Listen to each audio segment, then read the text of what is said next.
छा नालो आहे तुंहिंजो? मुंहिंजो ब्याह नालो हा, छो तो तंग करे हिनखे चेले खे? तंग कंदो मांसि, तुंहिंजो छा वञे? कॾहिं खां पतो थी हिनखे?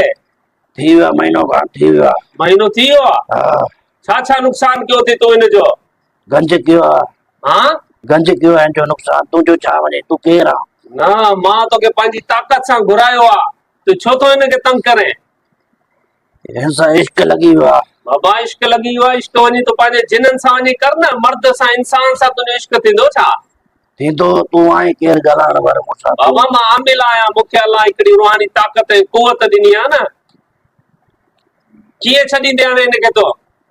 मूंखे सेवण ते वठी वञे पोइ मां छॾींदुमि। सेवण ते असां वेंदा बाबा, असां पाण वञी ज़ियारत कंदा आहियूं जिन्हनि खे। तूं वञी पाण पंहिंजे ख़र्चे ते वञे न, हे ग़रीब मोलाई माण्हू न कुझु कमाए न खाइण खां कुझु, वरी हे तोखे कीअं वठी वञे?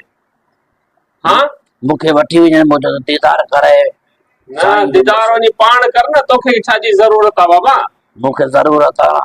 न आहे ज़रूरत तोखे, तंग न कर हिनखे। तूं अॻु में बि हिनजो घणो नुक़सान कयो आहे, हिनजे बचनि में घर में घणो नुक़सान कयो थी। तूं हिनखे रोज़ी खे तकलीफ़ ॾिनी थी हिनखे, न त मां तोखे हाणे बाहि में साड़ींदुमि। मां हिनजो नुक़सान कंदुमि घणो। न, छो नुक़सान कंदे बाबा? जंहिंसां इश्क मोहबत कबो आहे हुनजो नुक़सान कबो आहे छा? हा, कंदुमि मां नुक़सान। न छो नुक़सान कंदे?